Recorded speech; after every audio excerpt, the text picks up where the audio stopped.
My name is Donna. I live in West Virginia with my husband, Jim. I have a 27-year-old daughter, Haley, who lives in Wyoming. Family means everything to me. And I started doing family history research because I wanted to find somebody in my family who was good, who was a little bit better along the current family line, because my father is a serial killer. That's the secret that I've been keeping my entire life. And it has affected every aspect of my life. I honestly feel like it's time for me to move past this. It happened when I was 12. I'm now 60, and I'm tired of it hanging over my head.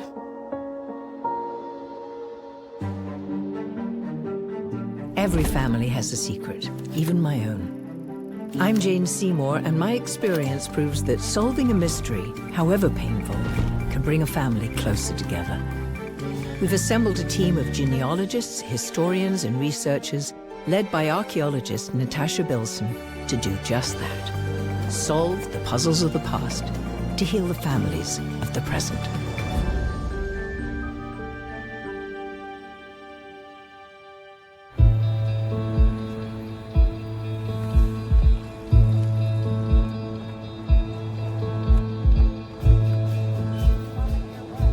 In uncovering family history, there can be painful revelations. We can feel ashamed of the actions of others, even when we know we're not directly responsible, and believe it's easier to leave things hidden in the past. For Donna, ignoring her family's history has never been an option. I can't imagine how difficult it must have been for Donna to grow up in the shadow of her father's horrifying crimes. It must have been torture for her in her life. And that stigma of being a serial killer's daughter. It's a lot to overcome. I think there's a lot of people who have secrets. In my family, during World War II, my mother was interned for 3.5 years in a camp under the Japanese. It was very hard for me to get information from her about it. But she needed to process it for herself, and she wasn't ready until, gosh, it must have been at least 30-something years later. And then to see her completely, lose it. I mean, all the secrets, all the stuff she kept, now it all just, came out. But after that, she was free. She was able to process it and move forward. And I think that's what I'm kind of hoping Donna gets to do, that she has some sort of sense of letting it out, not having to hold it back anymore. We know that this is such high stake for Donna, and I'm really hoping that we'll be able to give her some closure. That's the point, isn't it? That's why we're here. So next steps, we are sending you, Natasha, off to West Virginia so you can meet Donna and see what else you can find out.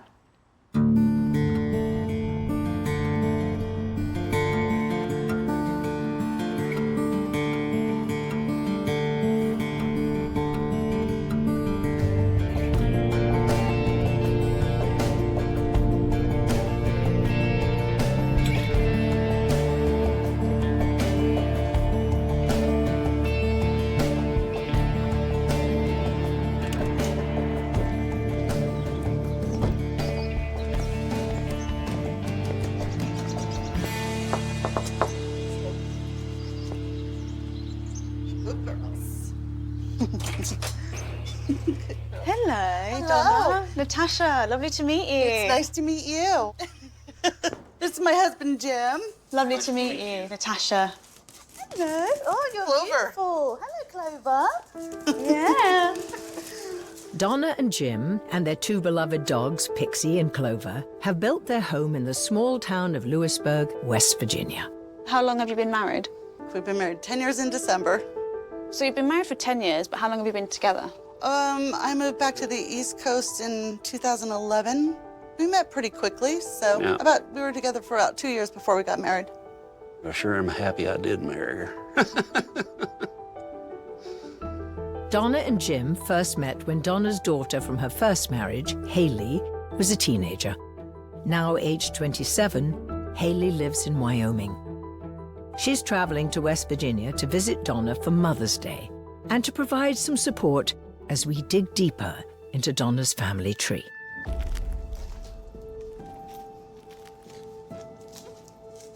This is my father when he was young. Looked like, you know, the average kid.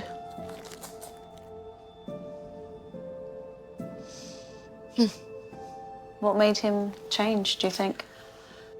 So I honestly think that there are some mental ailments that you're born with. And I honestly do believe that some people are just simply born evil.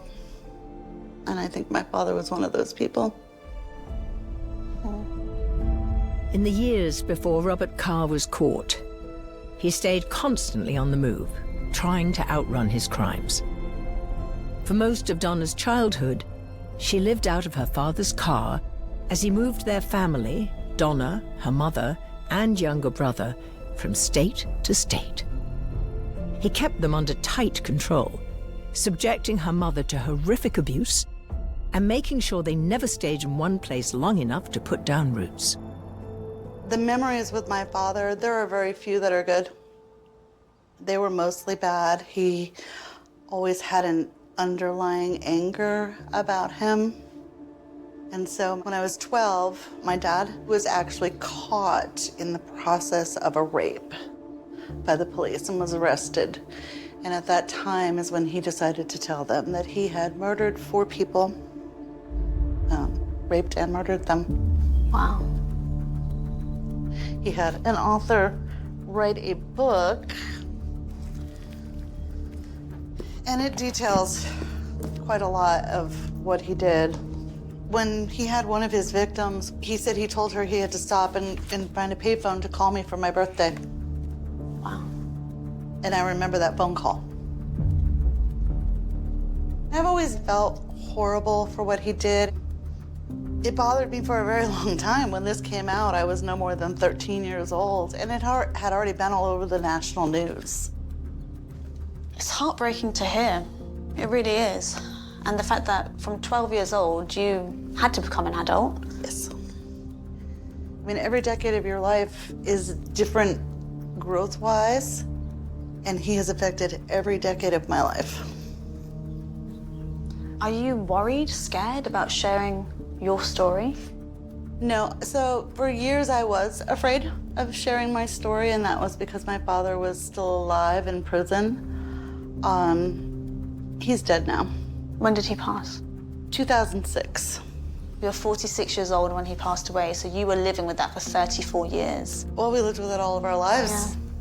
One of the reasons that this became such a family secret was because whenever I would entrust somebody with the information, immediately I no longer mattered. And it was about what he had done. And so I stopped talking about it. What was your motivation to look at your family history?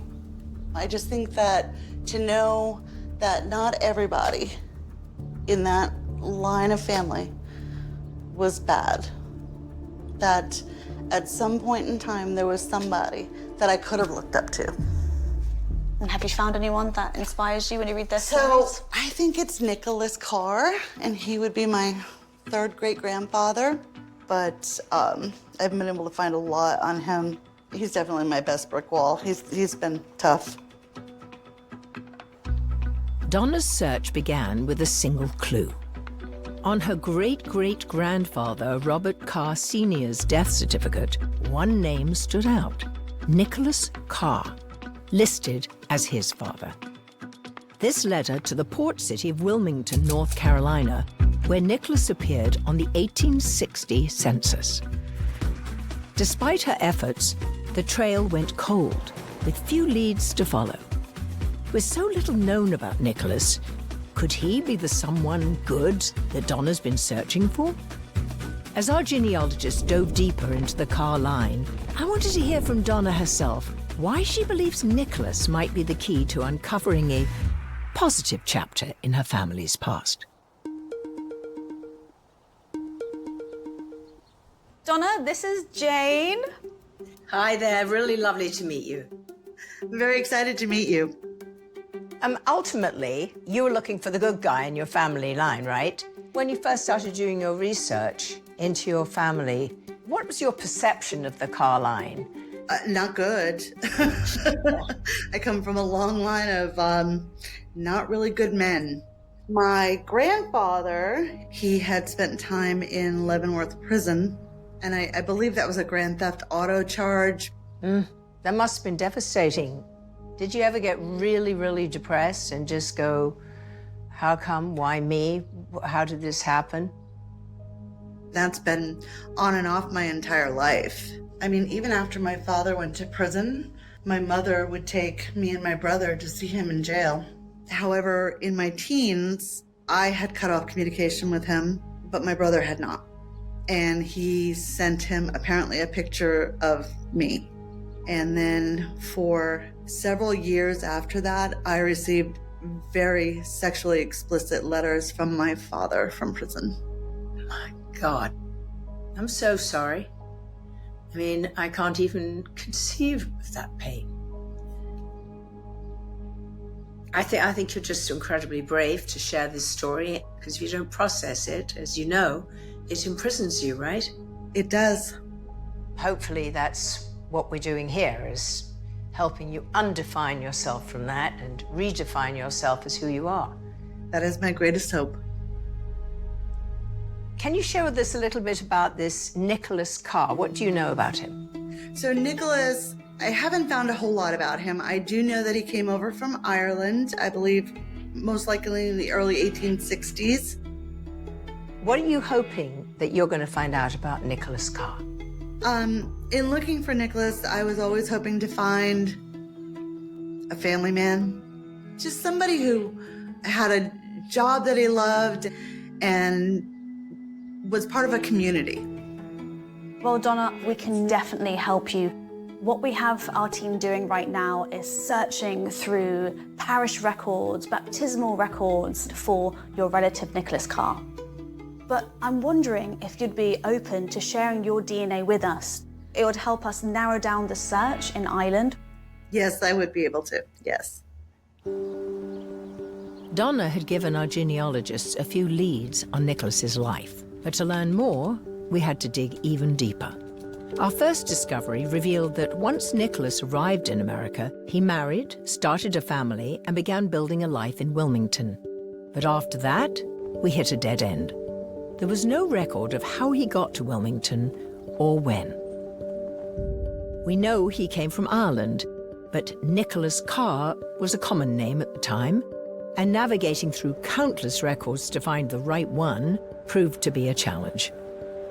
We were counting on Donna's DNA to give us any chance of finding him.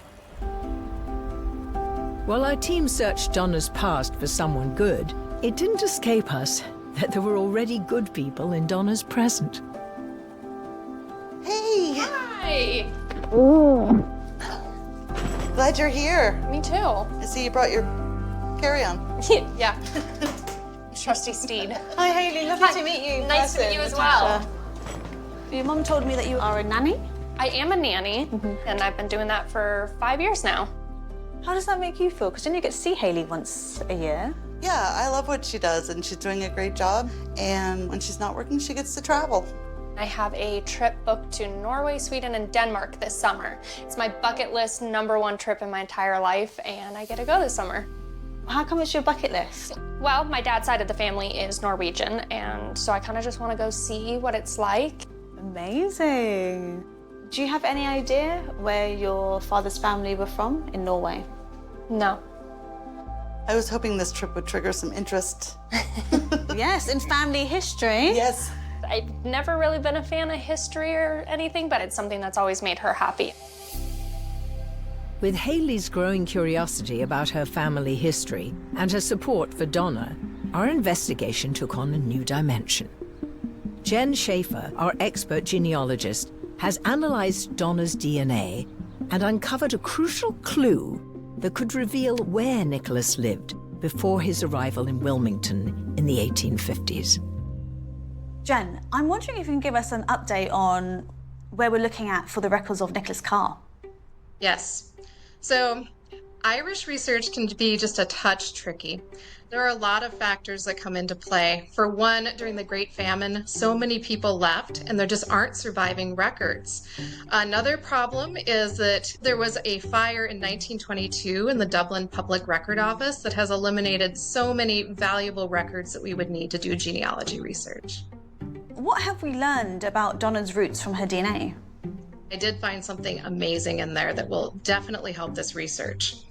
There are such a thing as DNA communities, and that's where people take the DNA of somebody like Donna and compare it to a location where people live now and see who she matches the most with. And that place is County Wexford. So that instead of having 800 different haystacks to search for that needle in Ireland, we're down to just one haystack. Where exactly is the county of Wexford? It is in the southeast part of Ireland. And I have found something very exciting in County Wexford. I found a Nicholas Carr living there in the 1840s in Killan Parish. So I'm definitely going to pursue that. The next step on that will be to try to find absence of records. Follow that person and see if their records drop off somewhere in the 1850s. We're very hopeful of a discovery there. Thank you.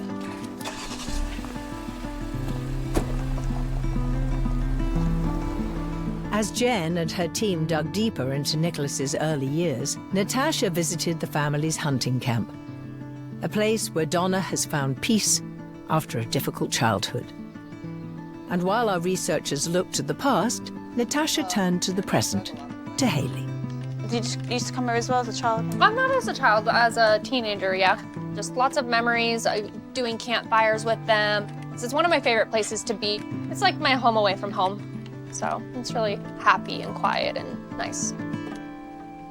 Like Donna, Hayley faced her own challenges growing up. Hearing her side of the story might offer new clues we haven't yet uncovered in Donna's search, and potentially open doors to help them both. How do you feel about your mum taking on this journey with us and that revealing everything to the public? I think it's great for her. I think it's something that she's needed to do for a very long time, lifting it off her shoulders. And so you just support her, you're happy that she's... Yeah, if this is what she wants to do, she supports me in every way she can, so why not support her in what she wants to do? I couldn't imagine the trauma that caused. I think my mom, she kept it from me until I was 10 or so, and she told me, and it hit me hard. But we really didn't talk about it after that. I understood what had happened, and then he passed away about a year or two later, and she told me about that, and it was like a weight was lifted off of her shoulders. She was very concerned that if for whatever reason he was released from prison, that he would find me. She made sure that that wouldn't happen, that he wouldn't be able to reach out to me. So you mentioned earlier about going to Norway, and that your father was Norwegian. Yes. So do you know much more about your father's side? Do you have a relationship with them? So I was very close with my grandmother and my grandfather. I spent a lot of time with them after my dad passed away. Do you remember much about your father? I don't. I have very few memories with my father. And as I get older, obviously, they're kind of dwindling away.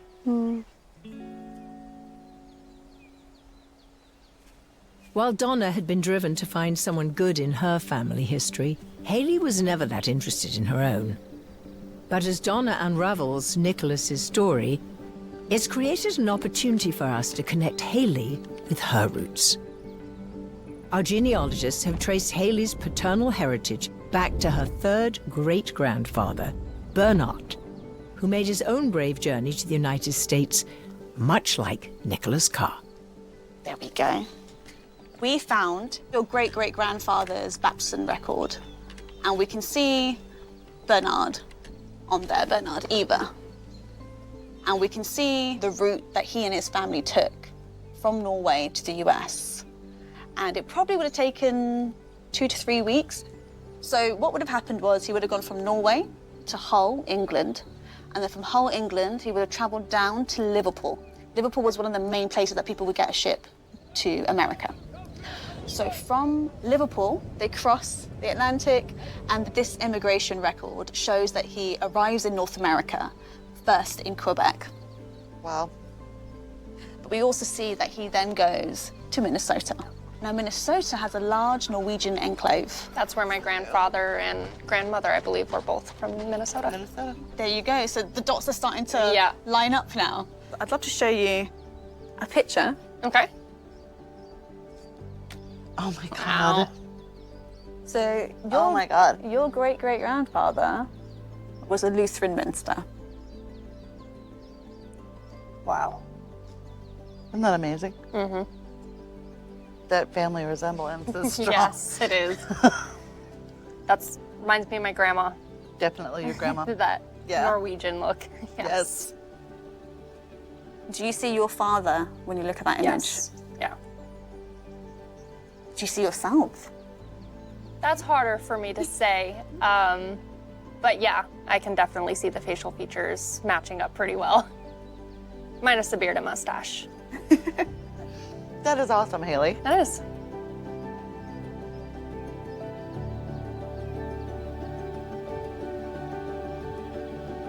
We had given Haley's Norwegian roots a deeper meaning, just in time for her trip.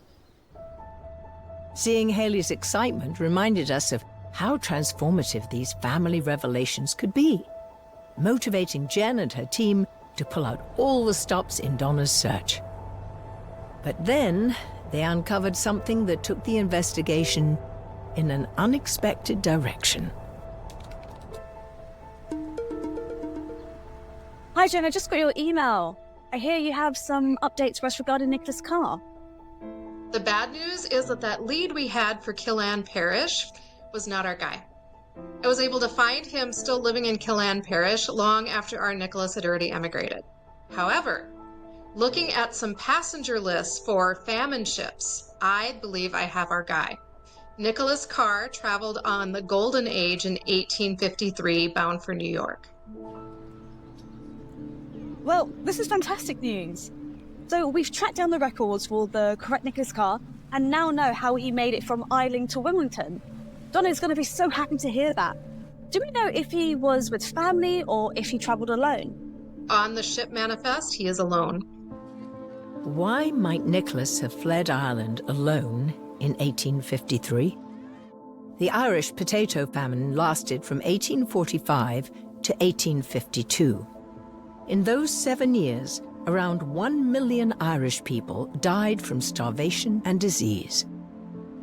Donna's DNA revealed very few direct ancestors still in Ireland, suggesting that Nicholas likely lost his family during the famine and may have become orphaned. He would have joined the nearly 2 million Irish people who left their homeland for North America. But for some, a new start brought other unexpected challenges. And I found something very unfortunate. I see some tragedy in Nicholas's early life in Wilmington. In 1866, he had an altercation with a neighbor that ended in bloodshed. Wow. Yes, I'm hoping that I'll be able to uncover more information about this. And I'm hoping Donna will be able to handle these kind of complicated emotions as she learns more about him. I hope so too. Thanks, Jen. We've uncovered Nicholas's early life in Ireland during the famine, his journey to another country as an orphan, and his start in a new city. And while we had set out to find the good guy in Donna's past, what we found so far was another murder. Donna, we found something about Nicholas Carr that we really wanted to share with you, but it's a little bit difficult to say. In the research, the investigations came across records that Nicholas Carr actually spent a year in prison in 1867. For? Well, we learned that Nicholas had been threatened by a neighbour who had come on his property, and a fight broke out between the two, and the neighbour died. Subsequently, Nicholas was convicted of manslaughter.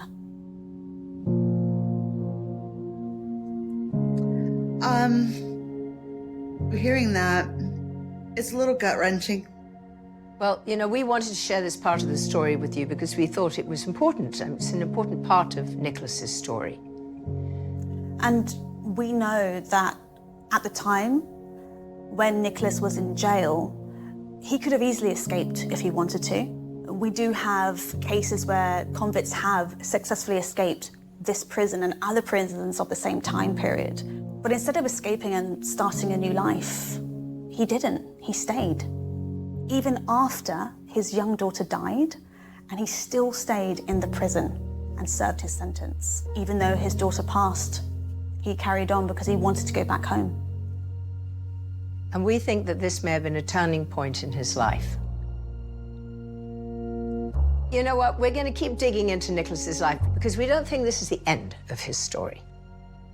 Well, I would appreciate that. This wasn't the breakthrough we had hoped for. Instead, it was another tough revelation. Donna has carried the weight of her past and the judgments that come with it for her entire life. But just as she is more than her past, there might be another side of Nicholas we haven't found yet. This is the last thing I wanted to find was another person in my family history that was a murderer. Our team of genealogists continued to search the Wilmington records, determined to find a clue that Nicholas was able to turn his life around. How long did it take you to find any information about your great-great-grandfather? So it probably, I'm gonna say it took me at least 10 years to find anything. 10 years? Mm-hmm. Yeah, it took a while. It took a long time. But I love research, and I was determined to find the good one. And to find more. I love little tidbits and stories and putting those puzzles together. You're not gonna sit me down in front of a jigsaw puzzle. I have no patience for it. But you put me with a bunch of little records and I can piece them together. I'm in heaven. With this new revelation, Donna was forced to confront her biggest fear, that her family's past is a cycle she can never escape. To help her navigate these feelings, we called in an expert, Nick Barrett, who has years of experience using family history research as a healing tool. Hello there, how are you? Donna, lovely to meet you. I'm Nick. Great to meet you also. Just to give you a bit of background, I've been researching people's backstories and genealogies for about 20 or so years now. Genealogy, history, research, poking around, finding stuff out, that's what I love doing. And, you know, as with all bits of genealogy, there's all sorts of clues and all sorts of stories. And sometimes we find things that we're excited about, and sometimes there are more challenging things in our family trees. There have definitely been challenging things in my family tree. We all have different motivations for going further back.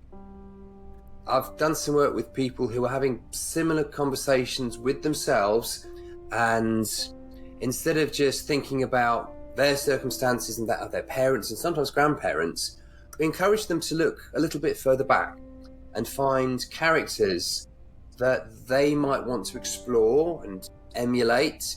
And actually they came out feeling very differently about their own story and wanted to try their hand at a whole range of different things. They wanted to try a new career, a new life. They wanted to inspire others. And they did that through the genealogical journey. I love that. What sort of things do you want to find out? I would like an entire sense of who I am. There's a lot of contributing factors, and all of the ancestors would have contributed to my story. I think that's something really powerful, and I think what you're doing is very courageous, very brave. I think you're creating an incredible testimony to your ancestors. You're honouring them in ways that others would love to be able to do, and I just wish you well. I hope you find what you're looking for. Thank you so much. I appreciate you. While the revelations about Nicholas could have been a setback for Donna, instead they've opened up a new path, offering her a chance to confront a dark chapter of her family's past on her own terms. With Nicholas's full story still to be unraveled, We took a final moment to see how Donna was handling these new insights and preparing for the truths still to come. Do you think now, after speaking with Nick, seeing that there are other people going through the same things as you think that maybe you can connect more, build relationships again? Yes. I think it's a very similar situation. I'm not the only one out there who has a family secret or, you know, something that's kept it myself in my own little box for all these years. There are a lot of other people out there like me. There's more to me than what he did. That's not you. That's a completely different person. Yeah. It is. It is. It is not me. Hayley, how does that make you feel, knowing that your mum is making so much progress? Amazing. It's great to see. Been a long road, so it's really good to see. I tend to push everything down and just keep it. So, this is very rare. Why do you think you push it down?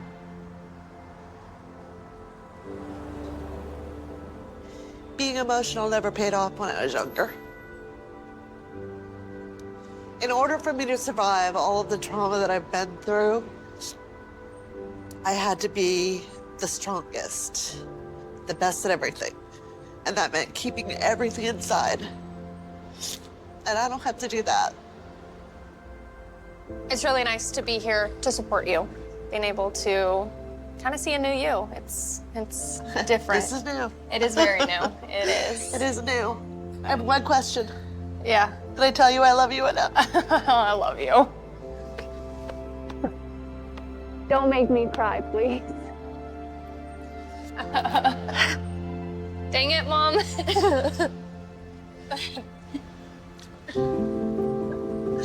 Thank you.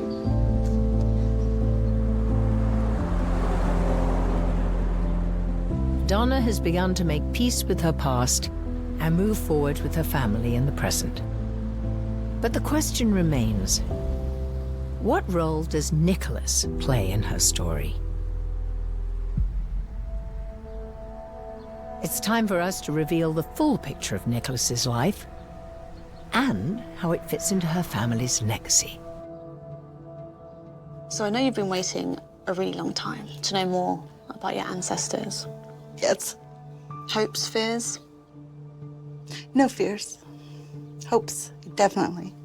Well, as you know from your own research, digging into Irish history can be a bit tricky, but we've been able to fill in a lot of the blanks. We do have a record. Nicholas leaves on a famine ship from Ireland to New York around 1860. He was able to get on a ship and go to New York. He was lucky. He was lucky, coming to a new world effectively and trying to build a life for himself. So most likely, after he arrived in New York, he took a boat to Wilmington, which is where he set up his life. In 1847, Wilmington created its first police department. And in addition to officers, they hired town guards, who were also part of local law enforcement. We found records. Nicholas started working as a town guard a few years later, which was a pretty big deal for a new immigrant because they were actually elected by the community, which is quite cool, actually. That is pretty cool. It is. While working as a town guard, Nicholas was arrested and spent time in prison, as you know. Yes. But one of the most interesting stories connected with him being in prison was that he stopped the other prisoners in the jail from escaping. And then when he left, he had created a record of all the prisoners, which he gave to the police. Prison records were not well kept at the time. He was like, no one is leaving, and I'm going to keep track of everyone who's here. I think that's great. And it's in a newspaper clipping. Here we have a letter from the sheriff. This is published for everyone to see. So he wasn't afraid to admit it. Exactly. Courage. Courage and honor. Like you, Donna, Nicholas was brave enough to confront his past. And we can see something's happened, something's triggered, and he's really thinking about law enforcement and protecting people. because he's had real hardship, trauma in his childhood. He's come to America, he's ended up in prison, and maybe he's felt like, I can help them. I can help anyone, really. I'm going to be an investigator. And he's become a part of a law and service to the community. He wants to uphold it. I love that he did that. He becomes Detective Carr, and even he opens up his own detective agency. The first agency of its kind in Wilmington. After a manslaughter charge, Nicholas likely couldn't go back to his old post as town guard, so the police force would have been out of reach. But with independent private detective agencies popping up across the country, Nicholas would have had another opportunity for redemption. From the beginning, you've always said that you wanted to find someone good in your family. I would have to say, I think you're right with your inclination about Nicholas Carr, because there are stories after stories about his character and his determination to help people. We have found 114 articles of Nicholas Carr helping people. This is really extraordinary. There are so many. A child went missing. Within 2 weeks, he found her. This is my favorite story. A young lad who wanted to go to Ireland to meet his family who were there. And he went to buy a ticket and he was scammed of his money. What did Nicholas Carr do? He went and found who scammed that young man and got the money back and got him on that ship to go to Ireland to see his family. You know, he's gone above and beyond for his community, and everything that's happened to him has been reported on. There is respect associated with his name, and we see this being built up through the years, because these clippings are not just in the space of like 1-2 years. No, it's like over a decade, even more. What we can see is this determination, this perseverance for justice, wanting to help the community. A truly incredible person. In a way, it's kind of like a diary. It is. And that is, again, so unusual. To have it of an everyday person. There's someone, again, with the community, and their life is being documented through newspaper clippings. They're being written about, like, they're obviously significant. A developing city needed him. Pretty good for a hungry boy from Ireland. Yeah. I love that. I was so excited about this. I just knew he was. Thank you. Thank you for all your strength and courage. Proud of you.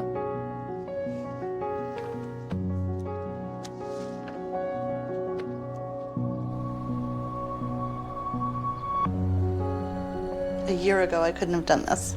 I mean, I do have a father, whether I like that father or not, doesn't matter. And what he did is horrific, but I didn't do it. I believe that all women are strong. All women can do anything they want to. They just have to have the motivation and the people to support them when they do it. And even if they don't have the people to support them, just do it.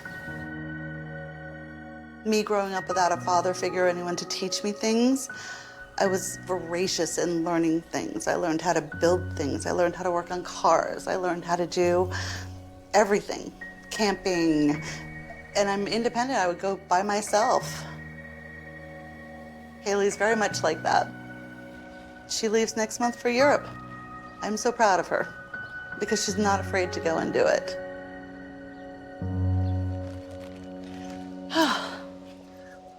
Happy Mother's Day, Mom. Thank you. Happy Mother's Day. The perfect end. Yes. But no, thank you so much. Thank you. Thank you for letting me be a part of your journey, but also this amazing meal for Mother's Day.